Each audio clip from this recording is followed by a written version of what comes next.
Hello, everybody, and welcome back to the Snapshot episode 40. I'm Brendan Patrick, joined always by Marvel Snap phenom Cam Best. Today's episode, we're going to be talking about the release of Mobius, recent OTA, buffs and nerfs, as well as the upcoming cards for the month of October. Cam, your week in Marvel Snap, sir. My week in Marvel Snap was abbreviated. For those who are unaware, I was dealing with some pretty heavy personal issues that caused me to not stream for 3 days, which is kind of the longest time off I've pretty much ever taken. But I am back and I am grinding, just trying to figure out what remains good in this intriguing little meta and preparing, of course, for Elsa Bloodstone. Mm-hmm. How do you feel?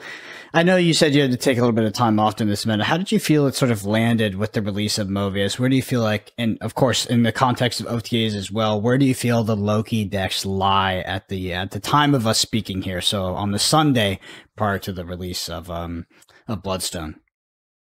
Still good, no longer the best deck in the game, probably. Mm-hmm. What would you? But still good. What do you tap is the best deck in the game right now? If you made me pick something, I'd probably just say, just go play Shuri. Mm-hmm. Just go play like Shuri Sauron. Just go do that. It's fine. Like go double your power and get people with it. Go nuts. Interesting.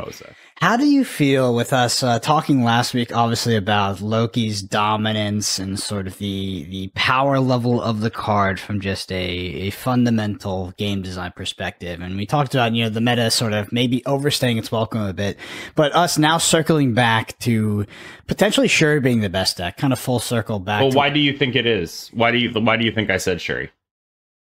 I'm not sure. Why did you say Shuri? So when you look at there are probably 4 decks that I like right now. Mm-hmm. It's Shuri, it's Loki, it's Move, and it's Brood.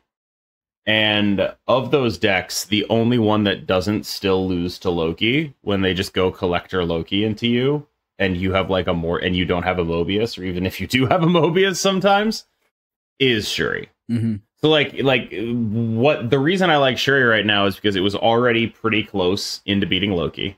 And now with Mobius, it is further into beating Loki.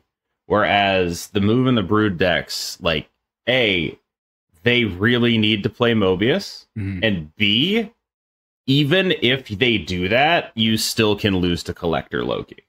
And so it's like, okay, these decks are good, but they were much worse into Loki. And adding Mobius doesn't mean they're favored into Loki now. Mm-hmm.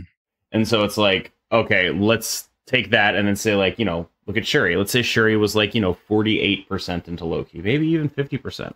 Now I would say it's probably favored, right? Now it's actually okay, this is a favored matchup.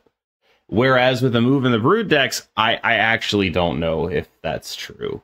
They are kind of good into Loki, but as the Loki player, it's all right, well, you could play that Mobius. I'm going to collect your Loki and then just play your cards, right? And if you're playing that Mobius, it means you're not going Forge Brood, which is kind of the thing you want to do. You want to get all these points out to contest me. And if you can't do that, I might be able to do it better anyway, just by getting your cards. Mm-hmm. And I think that was exactly what we predicted last week prior to the release of Mobius and how it would affect the meta, is that it would be a good card to draw against Loki, but the Loki decks will still absolutely stomp you, be very favored into you when you do not draw it on curve. And if you do, they can probably still win, which is not, it's just, you'd rather be the Loki deck in that situation every single time. Yes. Yeah, I think actually Loki's getting to the point where it's a little underplayed. But I also think that people have to totally adjust how they play it. You have to be more aggressive now. You can't just be well, my deck is better, I can do whatever I want, right? It's a real deck now, as opposed to this high flying, absolutely fantastical, completely absurd pile of garbage. How do you feel as a player and a person that's grinding ladder, so heavily optimizing your deck game to game? How do you feel about potentially switching over to a deck like Shuri versus a deck like Loki? We talked about skill expression in a deck like Loki, and where the skill ceiling on the deck was very high. Did feel like you could outplay a lot of your opponents. How do you feel about switching over to a deck like Shuri? Do you find it to be less interesting? Don't jerk yourself off about skill expression would be my advice. Mm-hmm. I think that good players tend to like if here's a Magic example. Blue white control in like Modern or something, where it's just like I guess I actually my Magic info is outdated. But as of 4 years ago, like there's just like a bunch of like very copium high decision decks in a lot of these formats where you feel like you're doing skill expression, but actually the better skill would be a better deck selection process so that you don't end up on this crap. I'm going to go out on a limb and guess that Kano is like that in Flesh and Blood. I'm going to go out on a limb. Is Kano the most intellectual deck in Flesh and Blood, the hardest to play? Yes. Do you pick Kano because you are trying to be, I don't know, different than other players, and I guess a bit of a hipster, maybe? I think if you play Kano at a major tournament like a Pro Tour of the World, you are just a cooler person. Speaking of jerking yes, you are jerking yourself off, right? that's what you do. Don't play decks that jerk you off. All right, play good decks. Yeah, but in all seriousness, I would say in all seriousness, there is a balance between playing decks that at tournaments, even at Pro Tour and World Championship level, that if you genuinely don't like the play pattern of a deck, and specifically the play pattern of two decks interacting that you think you'll be facing a majority of the time. Yes. So in like a homogenous meta, you don't like the Agromir because you feel like it's coin flippy. And although another deck might be statistically worse, you feel like as a player, you can have more of a agency and an edge, and ultimately it won't matter because the percents are so small. Hold on though. I want to stop you there. I want to stop you there because you're describing vague feelings. And I think if you're going to make a call like that, you need to have very specific ones. You need to be able to say something other than, oh, well, I think this deck is, not good into this matchup, but I can skill diff it. You need to be able to tell me why. Right? You need to be able to tell me, like for example, an example I'll use here is, Loki versus High Evo, right? You need to be able to tell me, oh, well, that matchup's actually really Loki favored as long as you know what you're doing, and here's how it works, right? Because you just want to drop the Loki on 4, you're just going to get him anyway, right? You need to be able to say that. Because you need to have a specific ethos for why you think you can use deck number 2 to beat that matchup, for what specific game plans are happening there. You need to have something more than just, I feel like the mirrors are coin flippy, so I'm going to play something else. You need to have a compelling ethos for what that something else is. Yeah, I think there's a... And right now, I think I cannot find a compelling ethos for, I don't want to play... look, if you want to play, move or something so you can feel like you're smarter, go off. But I feel like Rude or Shuri will likely do you a little bit better, right? And you're like, oh, the mirrors are coin flippy. Yeah, man, they're mirrors. Yeah. They kind of always are. It doesn't extend as much into ladder, but it's more of a tournament, conundrum, I guess. Is I would find myself, I'd much rather be on the deck that beats a deck rather than the deck showing up to a tournament where people are preparing and know that I have a target on my back. I'd rather be the abstractly, yes. But what if the deck that beats the deck, it has a 40% win rate in other matchups, and the deck has a 60% win rate? You're kind of an idiot for not playing it. I'm sorry. Yeah, there's a threshold, right? I don't know. There's a threshold in which it's just correct to play the deck. And I agree with you. For a Flesh and Blood example, we were past that threshold, right? It was better to play Loki than try to beat it. Yeah, we were past that threshold for a very significant. It was better to play Loki than it was to play Cerebro 3. Even if Cerebro 3 beat the shit out of that deck. It was better to be the Loki deck. Yeah, and we also talked about the volatility with some pair downs. If you played something like C3 and paired down on ladder and face some sort of bad matchup, awful. Yeah, right. And it's just like that. There is a threshold at which it's just all right. Look. It's not efficient to try to counter this. It's just not the best use of not even your time. It's just there isn't a good one. That's we were past that for a while. And I just feel like basically people need to understand that context is the only thing that matters. The only thing that is important in evaluating your decisions is the context in which they were made. And heuristics are, you know, they're almost like a backronym, right? Where you can look back at the decisions you made and then fit them into the heuristic, right? I think what you need to do is just think about things as they are in the context that they exist and then go from there, right? I consider Shuri the best deck right now because there's a lot of things that are not going very tall and there's a very minimum amount of Shang-Chi. And because Shuri is able to leverage extremely high power into a meta where most of the interaction is stuff like Alioth, and they are like, you can go like Shuri Vision, things like that. Like there's just like a lot of awkward things going on. Most decks are not going bigger than 30 power. Like Brood can sometimes, rarely do that. And most other decks, like for example, anything that would beat Shuri, like you're looking at like a Zabu type thing, yeah, are getting held down by Loki, are getting held down by Brood, are getting held down by Move. Like the decks that would leverage counter cards like Shang-Chi to beat you do not get to exist because there are these other decks, Loki, Brood, Move, that just farm them by either making Shang-Chi and Enchantress not real cards or by, you know, being Loki. Like there are a lot of bad spots to be in where like we've gotten to a point where it's just like, let's just play a big guy. I'm just going to play one large man, a very large man, and it's going to be okay. Is Shuri the deck that you plan to potentially start your climb with as the ladder resets, or are you looking at? No, I'm gonna play Elsa garbage, dude. Okay, we'll talk about that later. Let's talk about the OTAs first. I'm gonna play some Elsa garbage. Are you kidding me? Let's talk about the OTAs here first. All right, so first off, Galactus from a 6/7 to a 6/5. What are your thoughts? Thank fucking God. Oh, God damn it, Cam. Come on. Throw us a bone. The card fucking sucks, dude. It sucks. It's the shittiest shit. They should delete it. It sucks. Get this fucking card out of here. I'm sorry. It's just like, whenever it's good, it's just like the one card I would imagine induces the most eye rolls. I know it does for me, but it's probably just like the biggest eye roll of all time in terms of just like, oh God, let's play a card here and hope they play the Galactus into the lane that I'm playing my card. What a fun and interactive game of Marvel Snap this is. I honestly do think he was a mistake.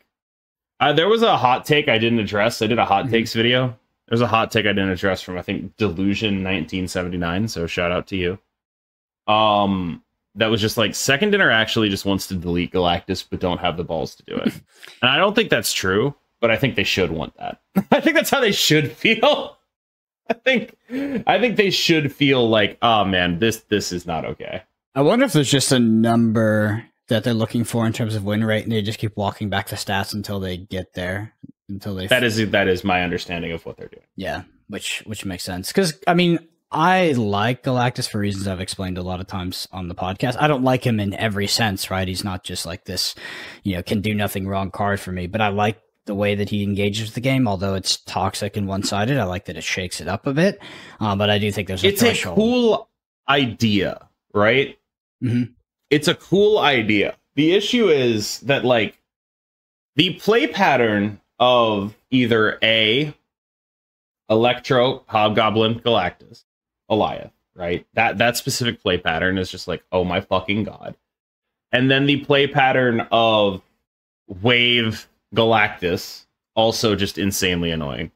But I think actually Alioth is a great way of illustrating why this card is annoying.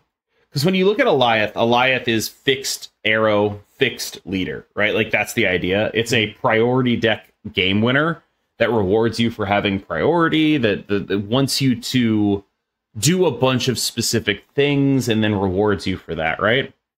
And Galactus is the one context in which it actually turns into old arrow and old leader. Mm-hmm. In all the priority decks, it's worse than those cards were by a shitload, right? But in specifically Galactus, it turns into, oh, the game is deterministically over. Goodbye. Like, the game is actually deterministically over. And I think my personal take is they should avoid that. They should avoid situations where the game is deterministically over. They should not do that, right? And Alioth's specific interaction with Galactus, which is Galactus only works if you have priority. So if you Galactus, you're gonna be able to Alioth them, and then the game is over. It's exactly what they don't want out of a card with Alioth. Mm-hmm. What they want is what's happening in the Brood deck, in the Move deck, in High Evo. That's what they want Alioth to be. Yeah, so they do not want Alioth to be Old Leader and Old Arrow. And the only situation in which it actually is Old Leader and Old Arrow is in Galactus. And that is a problem that Galactus will continue to create. So you think, do you think that Second Dinner should balance cards in a way, or have the cards in Marvel Snapshot exist in a way that they give the opposing player the illusion that they always have the possibility to win, even if that opposing player is drastically misinformed on the stake or the current probabilities of their winning? I mean, yes. So, no, hold on. It's not an illusion. But yes, there should be, oh, well, if they play Null, I can Rogue. If I can play Shang-Chi, right? Galactus's priority used to be a disadvantage. Mm-hmm. That was how you would counterplay Galactus after he went off, was you would be able to Shang-Chi the Death in the Null, or Rogue the Null, or whatever. And that is cool and good. And now with Alioth, there is nothing. It is gone. It is dead. There is nothing you can do. And I think generally they should avoid situations where there is nothing you can do. Like, especially when the way in which there is nothing you can do is not, oh, I got invalidated by a large amount of points. Mm-hmm. It's, there is literally nothing you can, none of what you did is a thing. So, in what sense is Alioth not? Do you feel like Alioth is not the toxic card here in a sense? I know that yes, that the true culprit is Galactus. I do feel like Alioth is not the toxic card here. Mm-hmm. I feel like I totally understand what they were going for with him. They wanted a bad version of Old Leader and Old Arrow, and he is a bad version of Old Leader and Old Arrow in every context except Galactus. In the Galactus context, he is exactly Old Leader and Old Arrow, which is to say, the game is over, and none of what you play matters. Yeah, I think that there's some other deterministic game overs that exist in Snap, which have also been nerfed and somewhat mitigated, which was like the Spider-Man, Absorbing Man kind of stuff, like double lock both lanes, Professor X. Spider-Man, Absorbing Man, they hate that stuff. They even cited Professor X Thanos being the dominant Thanos deck is like, all right, we might have to do something about Thanos, right? Like, they do not like that. And they should not like that. They would much prefer you don't matter. Like, they would much prefer that your gameplay doesn't matter because your opponent popped off with a living tribunal than they would that your gameplay doesn't matter because you cannot play cards. Like, that's definitely like there. And I think a lot of people that are listening to this are going to really disagree with that because they're sickos. Good players love cards that win, right? And good players love feeling smart because they're not the person going for the big Timmy numbers play, right? Oh, I won by 3. That makes me smart. Shut up. But like, I feel like there are going to be a lot of people who disagree with that take, but like, they should absolutely avoid that situation. Yes, I think they should just keep taking points off Galactus. I think make him a 6-0. Keep doing it. Like, I just don't think he's ever going to provide an experience people actually want to participate in this game. It's interesting. I don't think anybody would really disagree with that. It's like a core tenet of game design that you don't want to put players in a position where they can't play their cards. It's like one of the main. Yeah. It's one of the main things you design around. It's like Mana Screw and Magic the Gathering is seen as a flaw of design, not a perk. Mm-hmm. You want Mana Screw actually is a perk for whatever it's worth. But I'm sorry, I'm going to interrupt you here. I feel like such an asshole. Mana Screw is actually a huge perk because it lets Magic games have different textures, and because Magic isn't a digital game, so it allows games of the same matchup to play out different ways. So Mana Screw, Mana Flood, huge perks. legitimately genius stuff, especially when you consider that it was 1993. Very, very, very, very, very goddamn smart. Does that apply to anyway? Ensnaring Bridge, Chalice of the Void, Trinisphere, etc.? Like all of these cards. It does not. That shit sucks. Yeah. So that's the thing. Is like cards. Magic embraces it to an extent, and they're one of the games that have the most of it. I know Yu-Gi-Oh has a lot of it as well, but cards that don't let your opponent play the game. I think it's weird because it's like, is it more Timmy to want to play those cards, or is it more Timmy? I think it's actually more Timmy to get really irritated by those cards rather than just accept it. Because the thing is that like I would agree. Timmys tend to find solace in games where they are 99% to lose rather when they're actually 100%, when truly they're pretty close to each other, and it shouldn't really matter. But games where you literally can't do anything, that's what really upsets the Timmys. And I think that and it should it's actually bad game design to an extent, like players not being able to play the game and having feels bad. I would love to play the game. Well, here's my card that says you cannot play the game. The counterpoint is like, let's say an opponent queues with like a bad deck, like a series 1, just like hodgepodge of cards, and you have like I don't know, pre-nerf bounce deck, Shuri deck, or whatever. They're still probably, and at one point they're like 99% to lose, but they feel like they're in the game. They feel like they can play cards. They're 99% to lose, but you're playing the same game. You're playing Marvel's Snap. You're putting points on 3 locations. They understand what's going on, right? Galactus isn't that. You're playing Marvel Galactus. It's a different game. It's very much, and it's also very much in your face that like, hey, you lose. And the game that you can still progress through the turns, but hey, you lose. All right, Kitty Pryde, 1-2 to 1-0. What do you think? Fuck! I know. Fuck! I know. I'm so mad. Like, they got God. After we get the cool variant, I love her. What the hell? I love her so much. She's probably my favorite card in the game. I also love Kitty Pryde. Stop it. Nah, I understand why they did this. Like, I love her to death, but I get it. One thing that, I mean, like, this is very clearly a preemptive Elsa Bloodstone thing. It's just like, all right, we're gonna hit this now, so we don't have Elsa Bloodstone running absolutely buck wild here. It's basically like if they nerfed the Collector before Loki came out, which I actually think is probably like, if you're gonna do it anyway, you might as well just do it. Might as well just get it done. All right, just go ahead and make it happen. So I feel like, you know what, it was probably likely that they would do something like this anyway. So just fine. I'll live. It's fine. My girl's sad, but hopefully I'll be. But it does actually mean that like basting her is good again. So that's fine. Yeah, true. Basting her early, you do get more value. Definitely still a nerf overall, but Kitty Pryde has been a troublesome card for them. I mean, it has gone through multiple rounds of nerfs. Also, of course, the rework initially, which is, dude. I wonder if there's anybody that hasn't played Marvel Slap since then. They don't know about that. Oh my god, dude! I had her in Thanos Lockjaw before that rework for 2 days. It was the best deck I ever played. People don't remember this because she worked through wave. Yep, she was just you'd be able to just play her for 1 after a wave. It's just the most dumbass shit I'd ever seen. And that was when she got 2, right? She was like a 1/2 + 2, so she'd be like a 1.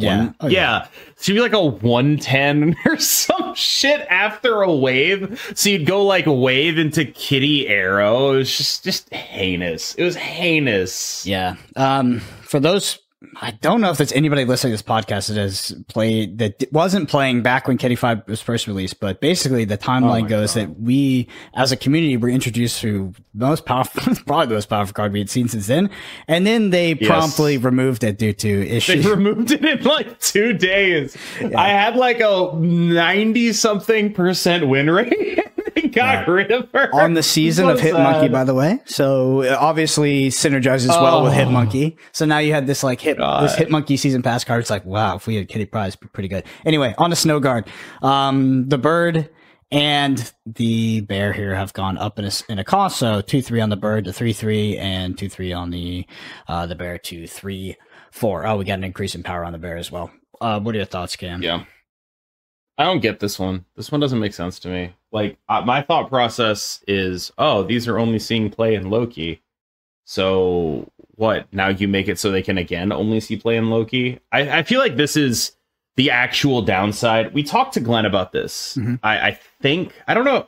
God, I can't actually remember if we talked to him about it. I have long suspected that their balanced strategy, I think this one might have been on my YouTube channel where I talked about like how the balanced strategy that he tends to prefer, or at least that it seems like he tends to prefer, is to chop the bottom off of stuff, leave the high rolls in there, but make the low rolls happen more or be more prominent, right? And the issue with that type of balancing is that it makes it so certain cards that were able to be crossover archetype players are now only able to be played in that major big archetypes deck, right? So this card went from being able to be played outside of Loki decks to like kind of only being playable in Loki. Collector went from being able to be played outside of Loki decks some of the time to kind of only being playable in Loki. When you chop the bottom off of something, you make it so you can only run it in the decks that super high roll, right? You can't run it in other stuff now. And I think that's something that I am going to try to keep an eye on in the future, because I don't know how widespread this perception is, but it's definitely something I've been thinking about, where it's like they do this a lot, where they, instead of hitting the key piece to an archetype because they don't want people to feel bad about investing in that archetype, they hit some of the supplementary pieces in a way that makes it so they can only be run in that archetype. Interesting. Yeah, I'm thinking back in terms of nerfs, and I think that for the most part, that's correct. I'm trying to think about the exceptions to that, where we've seen some key cards get hit, but I think they've been hit after supporting pieces were hit, right? So I'm thinking about cards like Zabu. What they do, yes, they hit like supporting pieces, and then they like do so in a way that takes away the low, that adds more low rolls. Usually is how they do it. Yeah. So that usually means that you can only run these things in those decks now, because you can't count on them to be good outside of their high roll thing. So you can only run them in the situation where they high roll. Yeah. All right. We had Psylocke and Squirrel Girl. Psylocke went from a 2/1 to 2/2. Squirrel Girl 1/1 to 1/2. Anything to say about these? Does this change sort of the way these cards are played? Psylocke change underrated. Okay. Actually, why is that? Psylocke change underrated. I mean, it just is, right? Like, Psylocke's a card that you couldn't run a lot because she was embarrassing, but now she is slightly less embarrassing. That's just an underrated change, right? Like, it matters. Yeah. You were definitely a Psylocke hater. I think I remember a KM statement is like, anytime I see a deck list with Psylocke in it, I'm skeptical.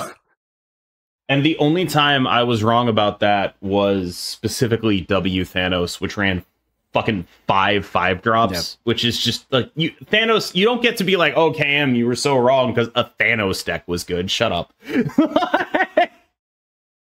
But like, yeah, no, like that deck actually did want Psylocke, and I would almost be interested in trying it again, but it's just like I am so out on Thanos. It's actually kind of insane at this point. Like, they killed it so bad. Like, you'll play a Thanos and they'll play a Soul Stone on one, and you'll just be like, oh, you poor baby. You actually just played that card and it didn't draw you a card. God, what must it be like to be you right now? Please revert that, Glenn. I miss Thanos. Yeah. I wonder if everybody misses Thanos. I don't miss Lockdown, but I do miss Thanos. I think that's one of the coolest cards in the game. It is. It's just a cool card. It does a lot of stuff. I will say, with the Psylocke buff, if they did revert Thanos, it probably would be a Professor X deck, so maybe don't. But I just wish Thanos was allowed to be around again, and maybe they should do something about Professor X, perhaps. Yeah. People really hate Galactus, but I don't hear enough said about Professor X. Is like kind of. He was the OG. Yeah. I remember Jeff Hoagland. This is burned in my memory because I thought it was extremely funny. Someone asked him like what card he hated the most, and he was like, "Oh, dude, Professor X. It has to be Professor X. If you asked a Magic player to design a Marvel Snap card, they would design Professor X." Yeah. It's like, damn, that's so true. Yeah, if you asked the Spike to make a Marvel Snap card, they would absolutely make Professor X. Dude, my evolution in card games and trying to understand that ethos, it's like it took years, because I remember when I first started playing, I was testing for constructed tournaments and Flesh and Blood and stuff. And my friend would always be like, no, like, you don't understand. Like, I don't want to play the game. I don't want to interact. I'm like, why the fuck would you play the game? Like, that sounds terrible. And he's like, no, I don't want my opponent to do anything. I was like, what are we doing here? But like, that is the Spike mindset. It's just like, they just want to win. They want their opponent to lose in the most miserable way possible, I think, as well. I think that's a bonus. It's not about it being miserable. It's about it being effective. Yeah. And things that are effective are often miserable. Anything to say about Squirrel Girl? I mean, it could matter. Yeah, I mean, it's Elsa coming out, you know? It's good. Sure, yeah. Why not? Yeah. Plus, I mean, it probably actually changes a lot of the dynamics of Pool 1. One of the things about when I did Twitch Rivals and they had us do the Pool 1 and 2 deck, one of the things that consistently caught me off guard was just how big Namor was. Yeah. I wasn't used to that. Like, boy. I wasn't used to, he's too bigger than he was. He's 4'11". He's huge. Right? And I just wasn't used to that. And I think, though, there are going to be some things where it's like, I have this assumption of how Pool 1 and 2 goes because of how it went for me. But it actually is markedly different now after multiple changes to these cards. Mm-hmm. All right. On to the Bend and Snap, which is our listener questions section. If you want to get your question read on the podcast, you can submit it on YouTube in the comments below. This one comes from Damian Morris. It's a bit lengthy, but summing it up, basically talks about data integrity in the higher ranks. So filtering by something like infinite rank and how it can be so inaccurate due to the large disparity in player skill in a rank like infinite, especially in Marvel Snap. So they point to a previous example in Hearthstone, how legend data wasn't super accurate. How do you feel about that in Marvel Snap when trying to filter through data to sort of extrapolate, whatever conclusion you may, filtering for something like infinite rank? Is it effective, or is it sort of negated by how widespread infinite is? I think it's a little bit negated by how widespread infinite is. At this point, there's about a 5,000 SP spread within infinite, and that is Can you filter massive. off SP yet? Is that a thing? No, okay. You cannot. Not that I'm aware of. Whichever website does that first, I will be the one using them. So one of the things that really sticks out to me is all of the websites are, God, this feels like such an asshole thing to say. I will clarify. I have a lot of respect for all the people doing data stuff on the back end. This is not a shot at any of them. I use Untapped. I use SnapFan. I use these websites. They all have weird things happening in different ways. Like, I have noticed quirks in each unique quirks to the data in multiple of these websites. One of the unique quirks of Untapped is that their deck sorting, when you sort by deck and you look for like high win rate decks, there's always Agatha decks in like the top 10. And I have no idea why. I can't figure out why that is, but they're always there. There's always Agatha decks with a very high win rate and a very low cube rate, and I don't know why. That I don't understand it at all. It makes no sense to me. I have no idea how that shows up in their data when you look for high win rate decks. Another thing about Untapped that's weird that I see people making the mistake of doing is they just look at their tier list. That's stupid. Don't do that. You're like, I look at the tier list, this aggregate, right? But that also relies on them properly sorting things into the places they're supposed to be. For the longest time, their Loki category was different from their collector category, even though the collector category was all collector Loki decks, right? Like, this is just a basic thing where like human error can really influence that, right? Electro Ramp and Galactus were pretty much the same damn deck. Like, all the Electro Ramp decks were playing Galactus if you actually click on the thing, but they were split into two different categories.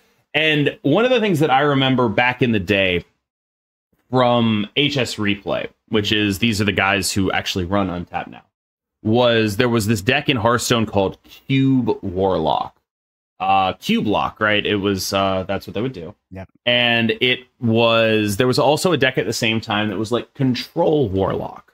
And so one of the things that would happen with their data was the Cube Warlock deck was defined by cards like Skull of Gul'dan, defined by cards like the Cube itself. And what would happen is Cube Warlock decks with bad draws would get sorted into Control Warlock because it didn't see them play Skull of Gul'dan or the Cube, which are the good cards in the deck. And so they'd get sorted into Control Warlock, which would have a lower win rate because Control Warlock was just that deck without the Cube, right? And so it's just this it's hard. It's a hard job. And so I think my methodology for it is I just look for high win rate decks that look interesting, and I look for the patterns within them. So like if there's like one Thanos deck with like a 57% win rate, but every other Thanos deck is like 52, I'm gonna be like, all right, that's probably not really what's going on here. That's probably just like someone on a heater, right? If there's like a bunch of the same or similar decks in the top like 10 decks in Infinite or whatever, right? If there's like a bunch of like move decks or brood decks or Shuri decks or whatever, it's like, okay, that's like a reasonable indicator to me. But I think the more important thing is to understand that this stuff is just indicators. Never, under any circumstances, should you come to me and say, this deck is good because X numbers on Untapped. Ever. That is garbage. That is absolutely terrible fucking argument. It is absolutely wildly unconvincing. You could say, even something like, I think this deck has a real place in the metagame because of those numbers on Untapped. But you need to explain why you think it has a real place in the metagame outside of those numbers on Untapped. You need to be able to say, all right, so like the way I think about it is like, if I want to say I don't agree with the numbers on Untapped, I usually have reasons why, right? I think High Evo is overrepresented in terms of untapped win rates because it's very easy to play, and because that is going to benefit a lot of the people in the 6,000 to 7,000 SP range, because a lot of the people they're playing against won't understand how to properly exploit the weaknesses of the deck. That said, at a very high level, it is a fine deck, but you can probably do better, right? And so, and if you ask me to like elaborate at that, like, what do you mean exploit the weaknesses of the deck? Well, okay, Wave is the most defining card of the deck. The whole deck is built around Wave, so you can build to eliminate Wave as an option. Mobius is very good against that deck. Another card that is very good against that deck is Loki on 4. Why specifically on 4? So you don't get waved. You can play all your cards, right? Like, there is a lot of consideration for context in that answer, right? Like, I'm talking about specifics. If you come to me and you say, I think Haiva is the best deck in the game, look at the numbers on Untapped, I will tell you, hey, look at those Agatha numbers. Do you think Agatha is the best deck in the game? Like, there's just, it's just not a complete argument. It is a point, but it is not a complete one. And I feel like it's almost like a thought terminator, right? Like, where it's just like, oh, I don't have to think about this, but you actually do, because until we have data, and I don't think we ever will, that is sincerely indicative of things, I just don't. I think the best you can do is try to look at it and explain it rather than cite it as, fact. That data's super interesting, especially big data, and how I guess murky it can get. So this isn't big data, but Lorcana has a digital emulator which they actually publish the data week by week, and there's close to, I think there's a few 100,000 games played, close to 1 million games played, and basically all the color combinations, there's 6 colors in Lorcana, are 50% win rate, basically, within a standard deviation of 1%. Which is crazy. That's insane. So it's taking a wide range of ranks, wide range of player skill, but that's exactly what's happening. Is like it's taking every single game and every single player. And while that that is the win rate that is published of all these decks, like that is not actually the meta whatsoever. It's actually probably the most unclear, and it's probably less accurate, right? It's actually not helping you. Less accurate than anything. Like even an anecdotal takeaway from a single game. Like it is the most accurate. The game is balanced to an extent that like that might exist. Like day one, 2 people pick up a deck, learn the rules in 5 minutes, and play them against each other. Like, yeah, maybe you might get close to that data, but you go to a major tournament or any kind of tournament, it's like vastly different from that. And it's just interesting to see how that plays out, because like you talked about, in Hearthstone, which I mean, HS Replay really, I mean, they really got that algorithm down. Like, I feel like the thing is, like, they're gold really standard. good at their jobs. Yeah. They're really, like, I don't want this to sound like I'm shitting on HS Replay or the Untapped. Like, they're the same people, for the record. They are amazing. They are by far the people I would trust the most, and this is as far as I trust them, right? Like, this is the thing, right? Speaking of which, I was going to mention stuff about the other ones, right? SnapFan's #1 quirk is that their tracker data is such that you will often, if you sort decks by like what wins the most against this deck, you will see that the mirror has like a 43% win rate against itself. That's SnapFan's big quirk. That one happens a lot because there's like a bias in who downloads a tracker, right? Yep. So the better players are more likely to download a tracker because they're the people who are going to take the game more seriously, and by and large, over a large enough sample size, the people who take the game more seriously end up being a little bit better. And so they end up having a higher mirror win rate. And so you get stuff like, well, this deck is 45% into the mirror. It's like that's not possible. That's not an actual thing that can happen.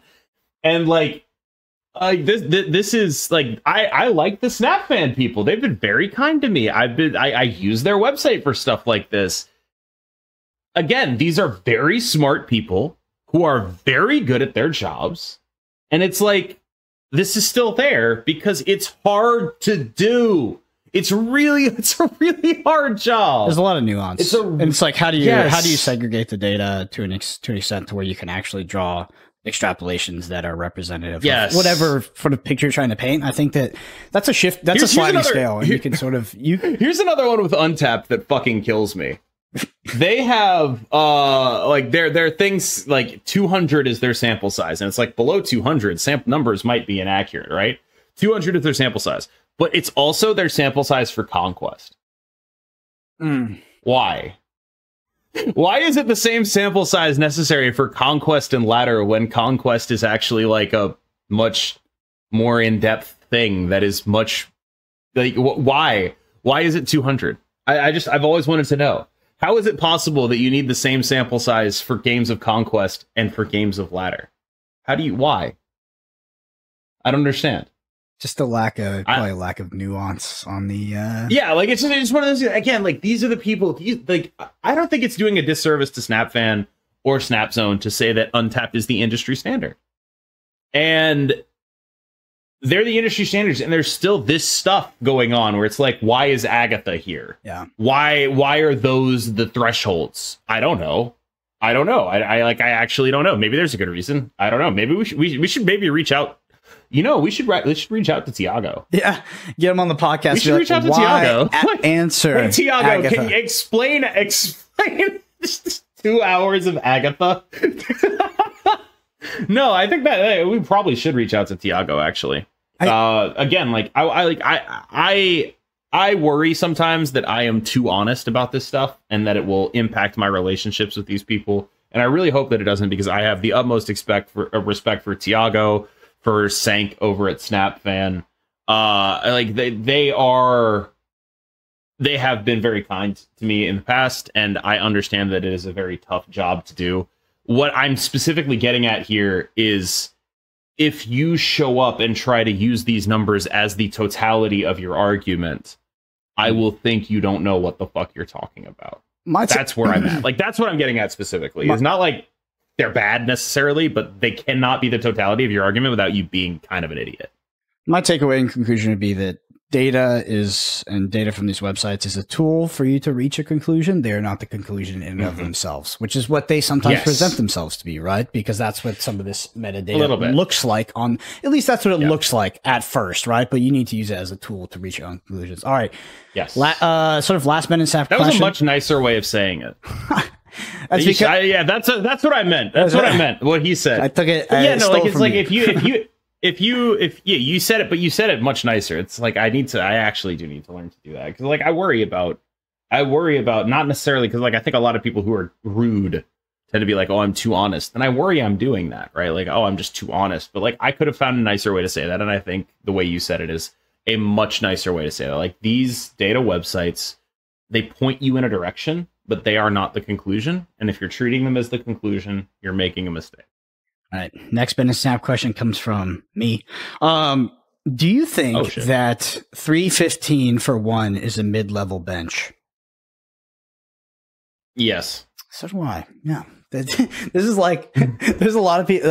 So someone was telling me that it isn't, and you know, I think if you took the sample size of the entire human population, yeah, in reality, it's like 99th percentile or something. But yes, I would consider that. This is like a funny combo that I don't know why it came up, but it came one time. But apparently, this is a combo people have, and it's like a very hot topic because, you know, I mean, obviously it's a lot of weight, but it's kind of a meme to call 315 for 1 a mid-level bench. But I genuinely think it is.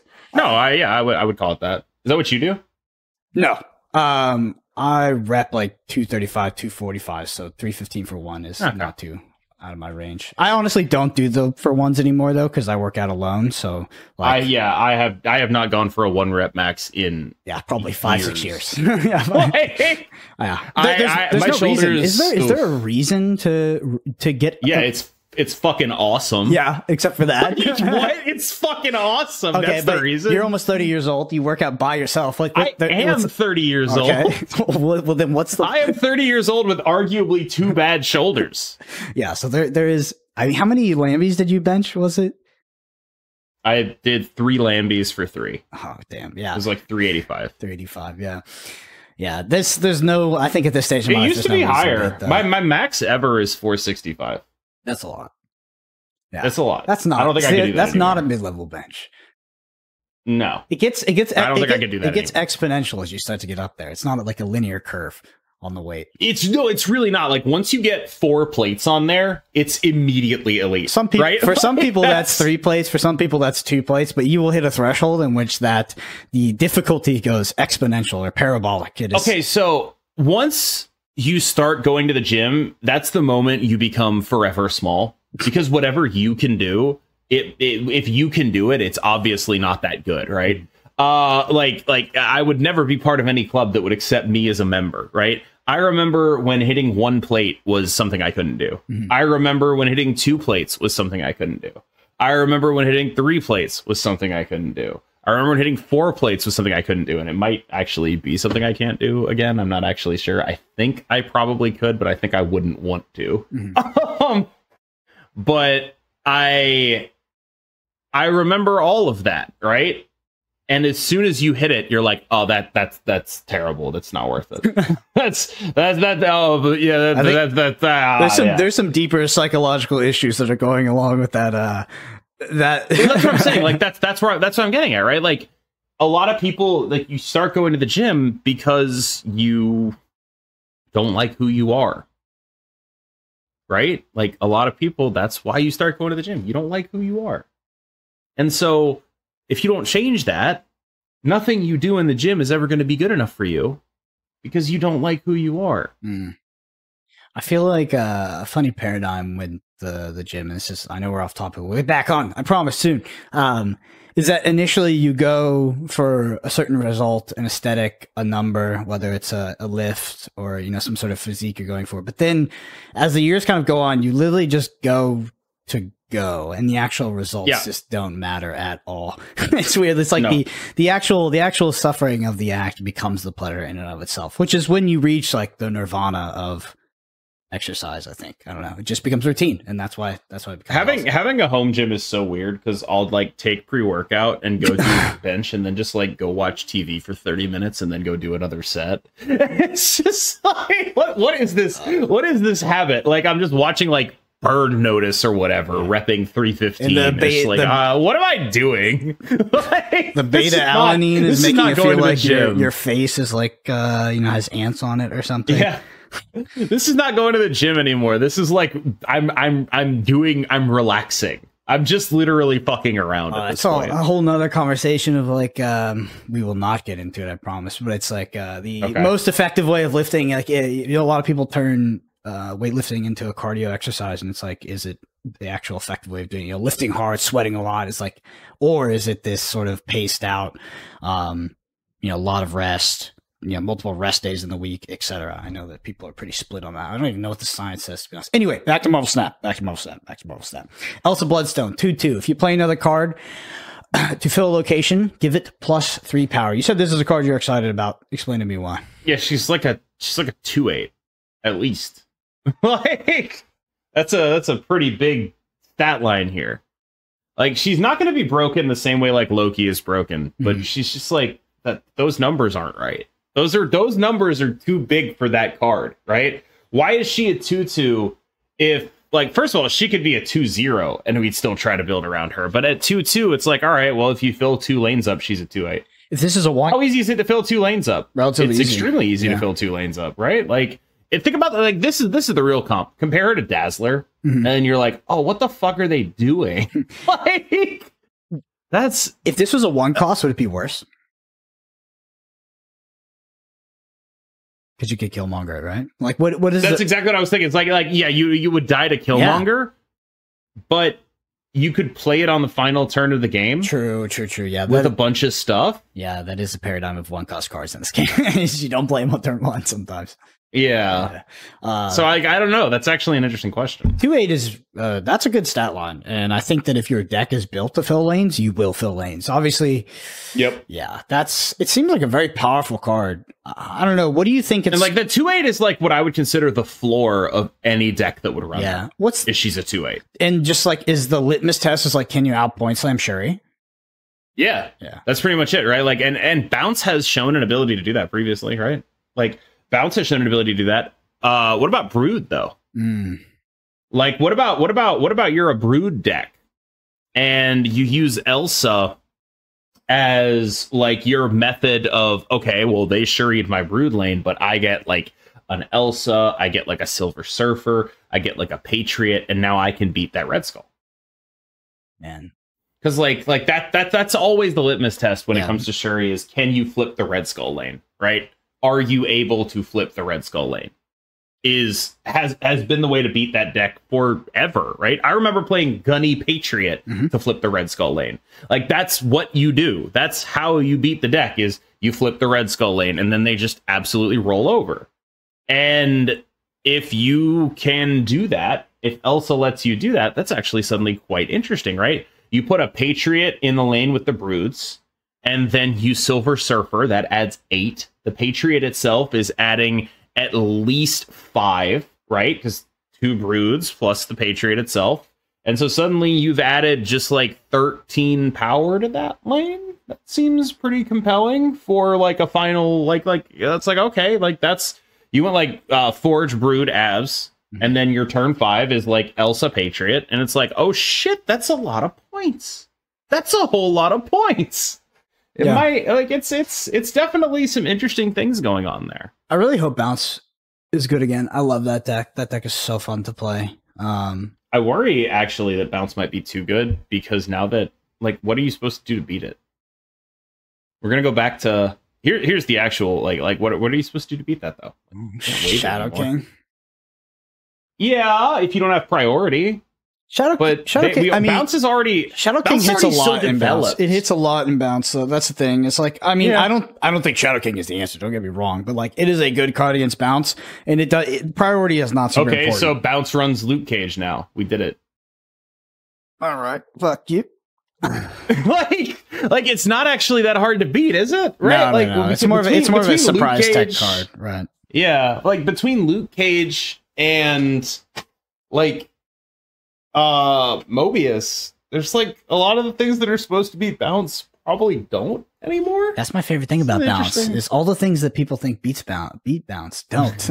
That's why it's fun to play. All right. Yeah. Man Thing, 4/5 ongoing. 1, 2, and 3 cost cards here have -2 power. This card's underrated. Okay. Yeah. So when I first saw this, I was like, is this card playable? But if you hit 1 card and you have sort of the agency to do that. 4/7. Yeah, 4/7. That's a good stat line. Decent stat line. 4/9 is great. Yeah. Imagine a Bounce deck, right? This just reads you lose. Whole deck off. Right? Like, you put that in a lane, everything in it gets minus.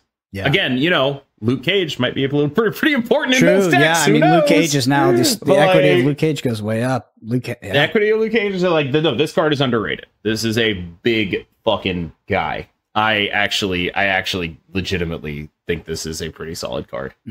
Okay. Especially, like, this is a card that Zabu really likes, because you're playing so many 4s in that deck. and so you just get to be like, yo, this man thing, it's like 4/11 or something.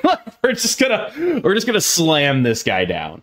And I think it's also a card that adds some interesting dynamics, and I think most importantly, it has the coolest damn variant in the game. That comic book variant. I haven't even where it's seen the it. Cover. Oh my god, it's so good. What do you think about tangent? What do you think about all those new variants? Forget the name of them that are coming to Snap. The Midnight Suns ones. Yeah, they're great. I like them. But honestly, I think they take their subject matter so seriously that I like them less than other people.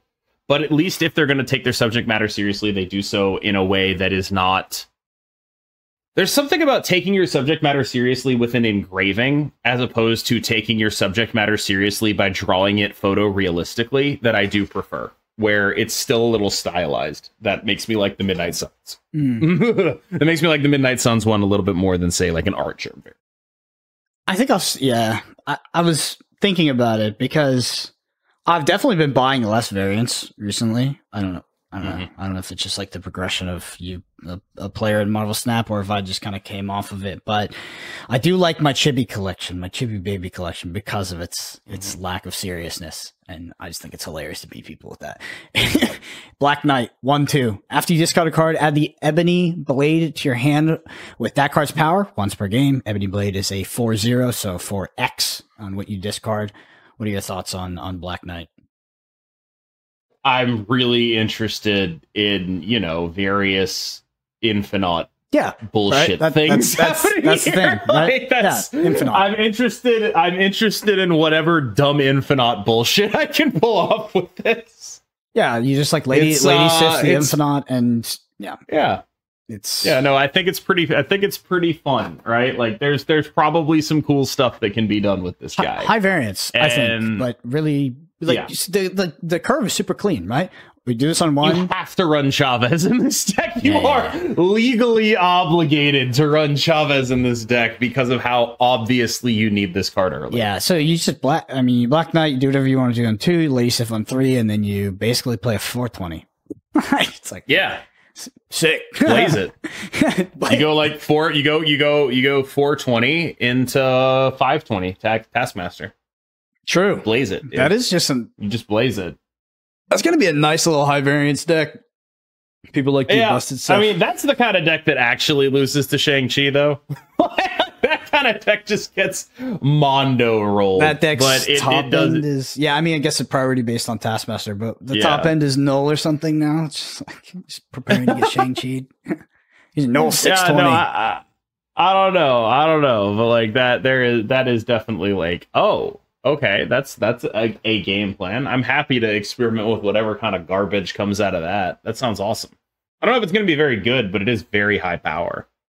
Does that make sense? Mm-hmm. I don't know if it's consistently good, but when it works, it works. I think that is a perfect way to describe it. It's like the weird thing about this card, or the interesting thing is like, it is just generously costed on the curve in which you would want to play this, with Ebony Blade being a 4 cost. Like that it just works out real nice. You're just going to curve right into whatever you need if you draw the cards. All right, Nico Minoru. Dude, she does so many things. I know. Is this the coolest card in Marvel Snap to ever be printed?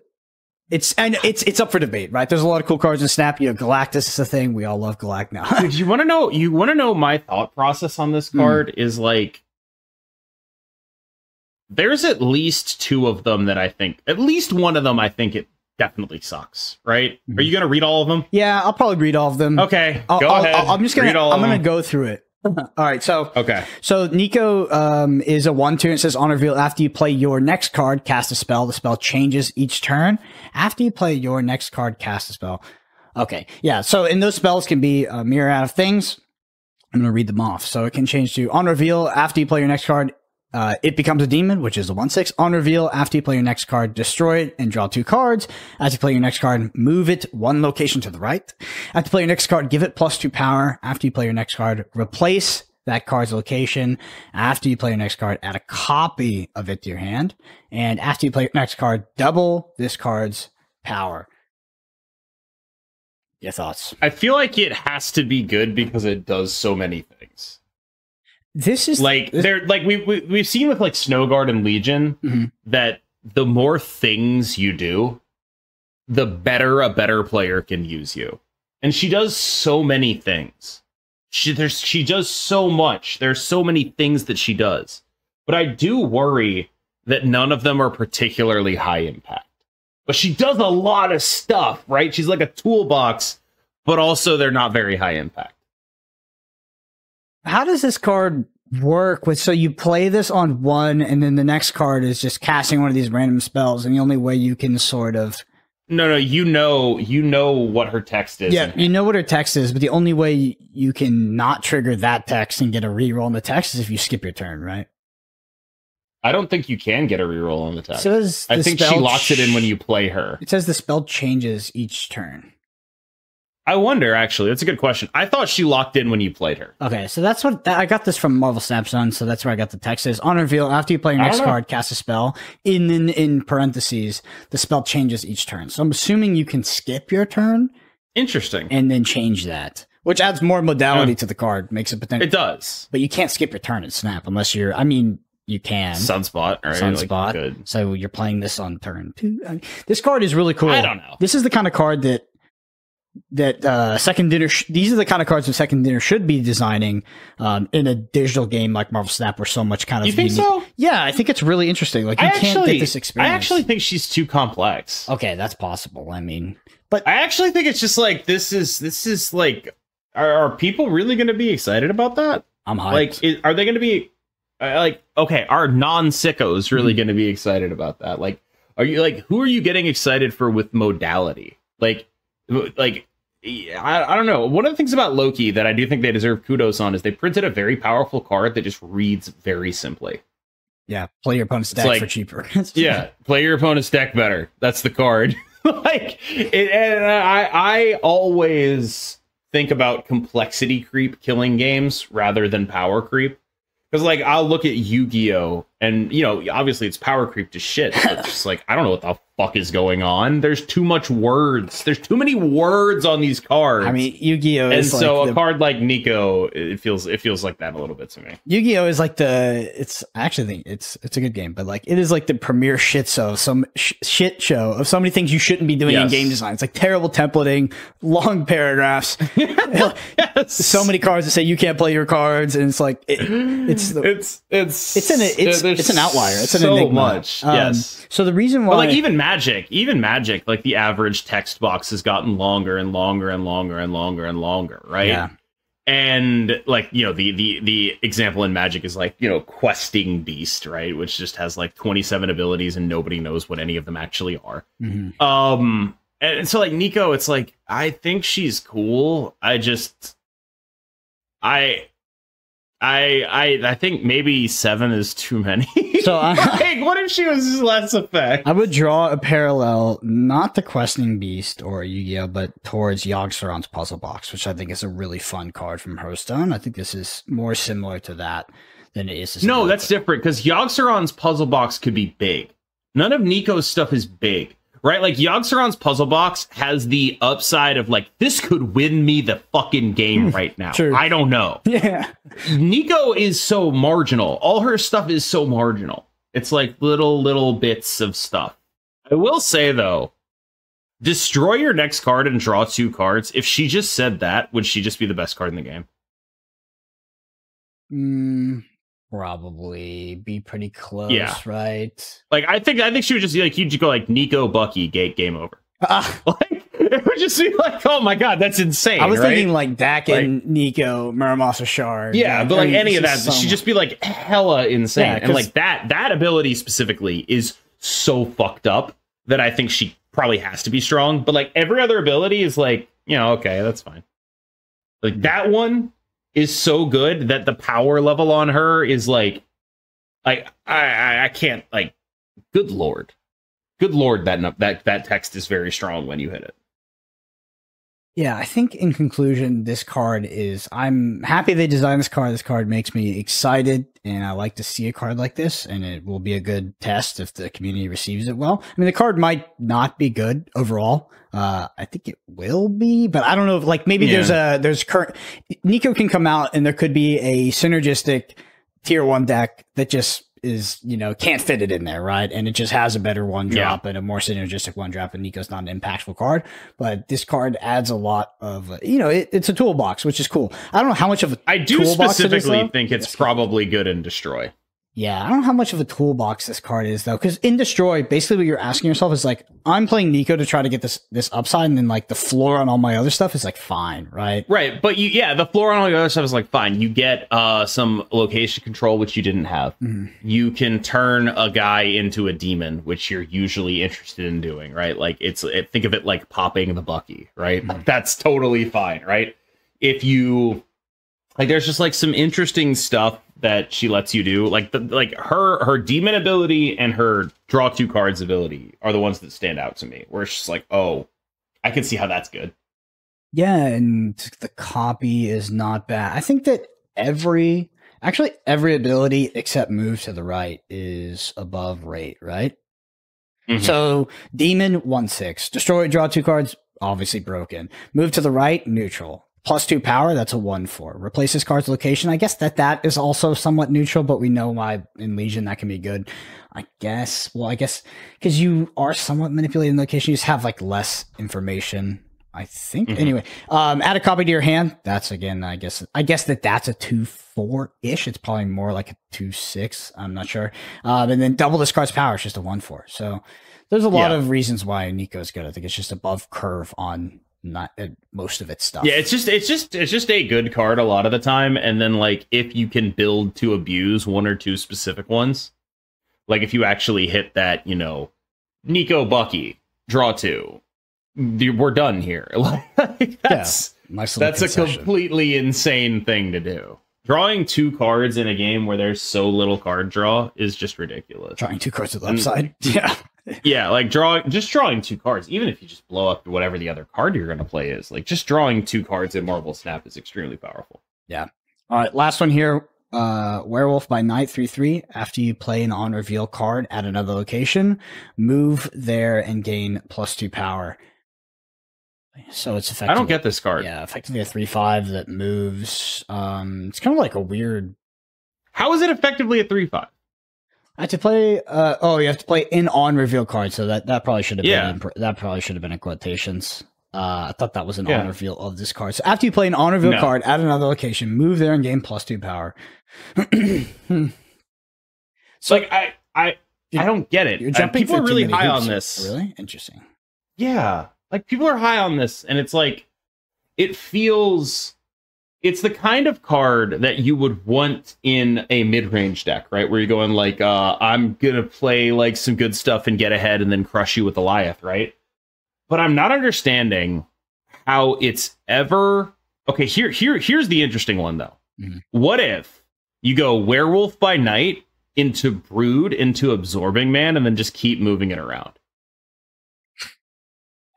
Right? And what if your turn 2 was Elsa Bloodstone? Actually, how would that work? Does Elsa read play or fill?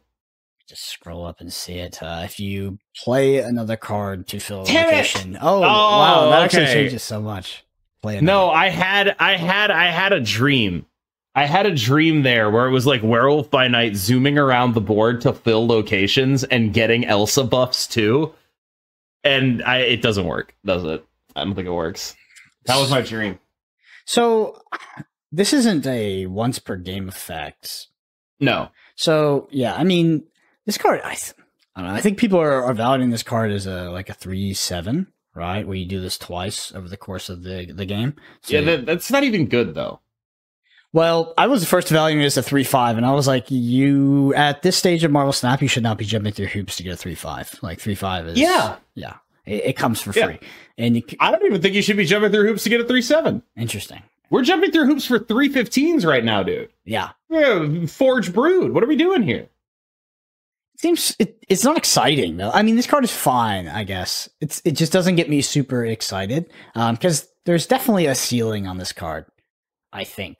So after you play an on-reveal card at another location, I'm just wondering if you're playing multiple cards a turn and triggering this multiple times in the same turn. But your board clogs up. You're playing bad cards at that point because you're playing under curve, probably. What about like, okay, here's a pitch. What about in bounce?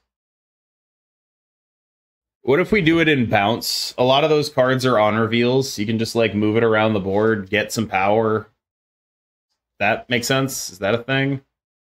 I'm trying to think about the rest of the cards that fill up bounce that aren't Kitty Pryde, Angela. Well, like Beast, Iceman, Bast, Iceman, yeah. Not Forge. Sorry, I was thinking of the other guy, the Hood.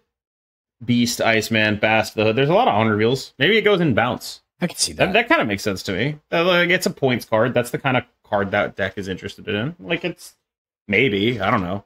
It seems like it would mess up your Beast curve, but maybe it just goes in there as you do some points across the along the way. You go like Elsa into that, into like 2 on reveals, and it's suddenly very big, right? And then you bounce it, or you bounce it back as disgusting, right? You bounce it back in hand, and then you play it on the final turn with a hit monkey or something. Maybe not hit monkey, but here's a question: does it happen before the on reveal happens? Does it move before the on reveal happens, or does the on reveal happen first? It reads like the on reveal happens first. Okay, so you can't go like Iceman here, Beast here, move the Werewolf by Night, bounce it back with the Beast. You can't do that. Okay. That was what I was trying to cook up there. But like, yeah, no, I think like, okay, you could put it in an Angela lane and then move it out. That's at least a use case. Yeah, the more we theorycraft this card, the more I think it'd be good in bounce. I think bouncing is back to hand, and it like, let's say you bounce it back to hand, and it is a 2/9. Like that's pretty good. And then you're triggering this again. That's actually seems pretty good in bounce. Yeah, okay. We got somewhere with that. Yeah, we got there. All right. Okay, anything else to close out with before we head out for the week? No, thank you so much for listening. I really appreciate it. I wish you the best of luck on your climbs. Mm-hmm. Yeah, excited for the new season. All right, if you're listening to this podcast and you want to help us out, the number one thing you can do is leave us a review on Apple Podcasts or Spotify. And you can, if you're listening to this on pod platforms, you can see a video version of it on YouTube at youtube.com/@the_snapshot. Hit that like and subscribe while you're there. We're all on Twitter, Brendan APG, KM Best MS, and KM your Twitch schedule, sir, for the new season. I stream in the evenings. That's my schedule. I stream in the evenings. Anything special for the new season? You gonna be doing any kind of like early push? I might do an early push. I'm not sure. Okay, interesting. I'm interested. Do you think so? The MMRs, like the SPs, those are not going to like. They're going to reset to some degree. That's why I want to do the early push, because I want to figure that out. Okay. Yeah. Great. Well, interested to see how that sort of plays out, because this is our first reset since the leaderboard came out. Anyway. Yeah, let's get it, baby. Thank you all for listening. We'll see you next week.